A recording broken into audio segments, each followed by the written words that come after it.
ईशा की आंखें नम हो गईं। कमरे में सन्नाटा छा गया था।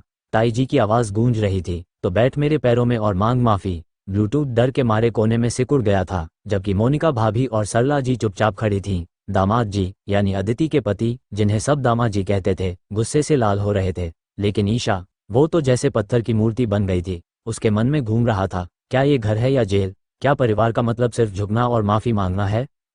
नहीं ताई जी, ईशा ने धीरे से लेकिन दृढ़ता से कहा। उसकी आवाज़ में कंपन था, लेकिन आंखों में चमक। मैंने कुछ गलत नहीं किया। ब्लूटूथ एक बच्चा है और जीजा जी ने उसे थप्पड़ मारने की कोशिश की। मैंने सिर्फ उसे बचाया। माफ़ी मांगनी है तो मैं ब्लूटूथ से मांगूंगी अगर मैंने उसे डराया हो, लेकिन आपके पैरों में बैठकर नहीं। कमरा स्तब्ध हो गया। ताई जी की भौहें तन गईं। क्या कहा? तू मुझसे बहस करेगी? इस घर में रहना है तो नियम मान। दामाद जी देवता है, उनका अपमान किया तूने। दामाद जी ने बीच में बोलने की कोशिश की। मम्मी जी रहने दीजिए, मैं जा रहा हूँ। लेकिन सरला जी ने उन्हें रोक लिया। रुकिए दामाद जी, ये घर है, झगड़े होते हैं। ईशा बच्ची है, समझ जाएगी। तभी दरवाजे से सूरज की आवाज़ आई। वो बाहर से आ रहा था, हाथ में कुछ सामान लिए। क्या हो रहा है यहाँ? पार्टी की तैयारी होनी चाहिए थी और ये चिल्लपो मची है। सूरज ने ईशा को देखा, जो अब रोने की कगार पर थी। ईशा जी, क्या हुआ? ईशा ने सब कुछ बता दिया। सूरज ने सुना, फिर ताई जी की ओर मुड़ा। ताई जी, ईशा जी सही कह रही हैं। बच्चे को मारना गलत है, और माफ़ी मांगने का तरीका ये नहीं। हम सब परिवार हैं, एडजस्ट करेंगे। ब्लूटूथ का बर्थडे है, चलिए खुशी से मनाते हैं। ताई जी कुछ कहने को हुई, लेकिन मोनिका भाभी ने बात संभाली। हाँ ताई जी, ईशा ने केक खराब होने पर भी सब संभाला। हम सब थोड़ा थोड़ा एडजस्ट करेंगे। दामाद जी आप रहिए, पार्टी में आपकी ज़रूरत है। आखिरकार ताई जी ने सिर हिलाया। ठीक है, लेकिन ईशा, अगली बार सोचना। ईशा ने चुपचाप सिर झुका लिया, लेकिन मन ही मन सोच रही थी, आईएएस बनूंगी तो ऐसे अपमान नहीं सहूंगी। पार्टी की तैयारी फिर शुरू हो गई। मोनिका भाभी ने पड़ोस से बर्तन मांगे, सरला जी ने चाय नाश्ता तैयार किया। सूरज ने ब्लूटूथ को गोद में उठाया और कहा, चलो चैंप, तेरा बर्थडे है। केक नहीं तो हलवा सही, लेकिन मज़ा दोगुना करेंगे। ब्लूटूथ हंसा। सूरज अंकल, आप गुंडे हो ना? फिर इतने अच्छे क्यों हो? सूरज मुस्कुराया, गुंडा था, अब सुधर रहा हूँ, तेरी तरह। शाम हो गई। घर सजा हुआ था। बल्बों की माला, रंग बिरंगे गुब्बारे, पड़ोसी आए, रिश्तेदार भी। ब्लूटूथ केक काटने को तैयार था, लेकिन केक तो खराब हो गया था। ईशा ने एक आइडिया निकाला। चलो हलवा को केक की शेप दे देते हैं, ऊपर चॉकलेट चिप्स डालेंगे। सब हंसे। पार्टी शुरू हुई। गाने बजे, डांस हुआ। दामाजी ने ब्लूटूथ को गिफ्ट दिया, एक नया साइकिल। सॉरी बेटा, गुस्सा हो गया था। ब्लूटूथ ने गले लगा लिया।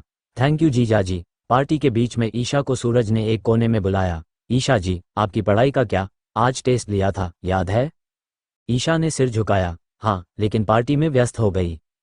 सूरज ने कहा, वादा था। अब मेरी बात मानो, कल से रोज 1 घंटा पढ़ाई मेरे साथ, मैं हेल्प करूंगा। ईशा मुस्कुराई। ठीक है पति ब्रह्मचारी जी, लेकिन आप भी सुधरिए, अकड़ छोड़िए। दोनों हंसे। रात हो गई। पार्टी खत्म हुई। सब थककर सो गए, लेकिन ईशा की नींद नहीं आ रही थी। वो सोच रही थी, घर मैनेज करना कितना मुश्किल है। पैसे, रिश्ते, सपने, कैसे बैलेंस करूं? अगली सुबह सरला जी किचन में थीं। ईशा उठी, चाय बनाई। मम्मी जी, कल के लिए सॉरी। सरला जी ने गले लगा लिया। बेटी, घर ऐसे ही चलता है, एडजस्टमेंट से। तभी दामा जी आए। मम्मी जी, टिफिन सर्विस के लिए नए पैकेट्स लाया हूं, फैंसी वाले। ब्लूटूथ को मत छूने देना। सब हंसे, लेकिन ईशा के मन में सवाल था, वो नमक का पैकेट इतना स्पेशल क्यों था? शाम को वो चुपके से देखने गई। पैकेट में नमक नहीं, कुछ और था। चमकदार पाउडर। ये तो ड्रग्स जैसा लग रहा है। ईशा चौंक गई। क्या दामाजी गलत काम में लगे हैं? वो सूरज को बताने गई। सूरज, देखो ये। सूरज ने देखा, चखा। ये हीरोइन है। दामाजी दोनों हैरान। क्या दामाजी घर की भलाई के नाम पर ड्रग्स बेच रहे हैं? ईशा ने कहा, हम पुलिस को बताएं? सूरज ने रोका, पहले पता करो, शायद गलतफहमी हो। वे छुपकर दामाजी का पीछा करने लगे। दामाजी एक गोदाम गए, वहां कुछ लोग मिले। पैकेट तैयार हैं, टिफिन में छुपाकर डिलीवर करो। ईशा और सूरज ने सुना, ये तो ड्रग रैकेट है। सूरज ने कहा, मैं गुंडा था, जानता हूँ, लेकिन अब सुधर गया हूँ, हम रोकेंगे।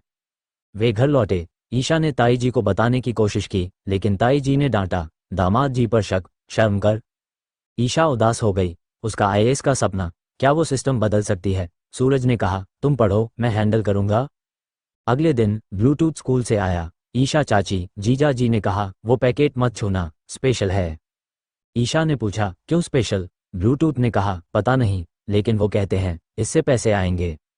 ईशा ने फैसला किया। वो अकेले गोदाम गई। वहां दामाजी थे। जीजा जी, सच बताओ, वो पैकेट में क्या है?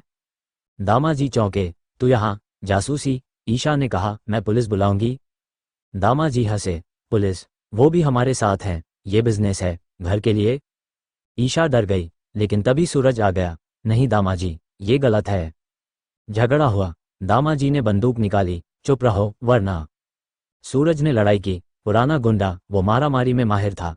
दामाजी को हराया। पुलिस बुलाई, लेकिन पुलिस आई तो दामाजी को बचाने लगी। ये हमारा आदमी है। ईशा ने सोचा, सिस्टम भ्रष्ट है। वो चुपके से वीडियो बनाई, सोशल मीडिया पर डाली। भ्रष्टाचार का खुलासा। वीडियो वायरल हो गया। मीडिया आया। आईएएस अनुपम सिंह, जिन्हें ईशा अपना इंस्पिरेशन मानती थी, वो केस संभाला। ये लड़की सही है, जांच होगी। दामाजी गिरफ्तार हुए। पुलिस वाले सस्पेंड। घर में हंगामा। ताई जी रोई, मेरा दामाद। सरला जी सदमे में, लेकिन ईशा ने कहा, मम्मी जी, सच सामने आना जरूरी था। सूरज ने ईशा का साथ दिया। तुम बहादुर हो, आईएएस बनो, सिस्टम बदलो। घर अब नए सिरे से शुरू हुआ।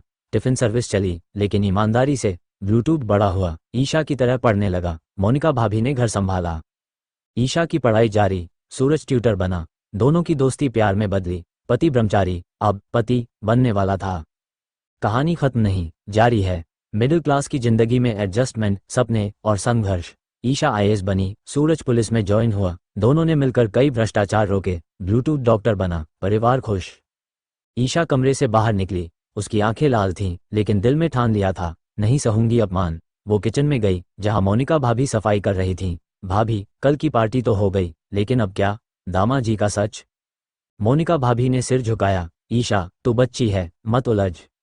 लेकिन ईशा रुकी नहीं। वो ब्लूटूथ के पास गई। बेटा, वो पैकेट कहाँ है? ब्लूटूथ ने दिखाया। ईशा ने खोला। सफेद पाउडर, ये नमक नहीं। तभी सूरज आया। ईशा जी, क्या कर रही हो? ईशा ने बताया। सूरज ने कहा, चलो लैब में चेक कराते हैं, मेरे पुराने दोस्त हैं। वे शहर गए। लैब में रिपोर्ट आई, कोकेन, ये ड्रग्स है। ईशा डर गई। घर में ड्रग्स? दामाजी बेच रहे हैं। सूरज ने कहा, शायद टिफिन सर्विस का वह है, पैकेट्स में छुपाकर। वे प्लान बनाया। रात को गोदाम पर रेड, लेकिन पुलिस को पहले बुलाया। पुलिस आई, लेकिन इंस्पेक्टर ने कहा, ये केस बंद, दामाजी बड़े आदमी हैं। ईशा ने कहा, नहीं, वीडियो है मेरे पास। वीडियो दिखाया। इंस्पेक्टर डरा। ठीक है, अरेस्ट करेंगे। दामाजी पकड़े गए। अदालत में केस चला। ईशा गवाह बनी। मैंने देखा। ताई जी रोई, लेकिन बाद में समझी, बेटी, तूने घर बचाया। ईशा की आईएएस जर्नी। रोज पढ़ाई। सूरज ने हिस्ट्री सिखाई। प्लासी से 1857 तक। ईशा पास हुई। पोस्टिंग मिली। भ्रष्टाचार रोका। सूरज ने जेल से सुधरकर एनजीओ शुरू किया। ब्लूटूथ बड़ा हुआ। ईशा को देखकर डॉक्टर बना। मोनिका भाभी ने बिजनेस बढ़ाया। कहानी में ट्विस्ट। दामाजी जेल से निकले, सुधरे। सॉरी ईशा।